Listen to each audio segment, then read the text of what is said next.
పెట్టేయి. దక్షిణామూర్తి యొక్క మూర్తిని చూస్తూ కూర్చోవడం నేర్చుకో. అదొక్కటి నేర్చుకో చాలు. ఏమక్కర్లేదు. ఇంకా దక్షిణామూర్తిని పెట్టుకుని రోజు కాసేపు ఆయన్ని చూస్తే చాలు. మీకు నేను ఇంకా విచిత్రమైన విషయం చెప్పనా? సంటి పిల్లలు కొంచెం కొంచెం పెరిగి పెద్దవాళ్ళు అవుతున్నప్పుడు ఇంట్లో అందమైన దక్షిణామూర్తి విగ్రహం ఉండి, విగ్రహం అంటే ఫోటో కనీసం ఉండి, పిల్లలు కాసేపు దాని వంక చూడడం అలవాటైతే మీరు చూడండి, నేను యథార్థం చెప్తున్న, పెద్దలు నిర్ణయం చేసింది.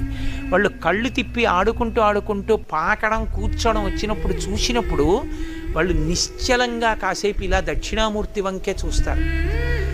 పిల్లలు చిన్నతనంలో దక్షిణామూర్తి వంక అలా ఎదురుగుండా కూర్చుని చూస్తే రెండు ఫలితాలు వస్తాయి. అపమృత్యు దోషం పోతుంది, సరస్వతి కటాక్షం కలుగుతుంది.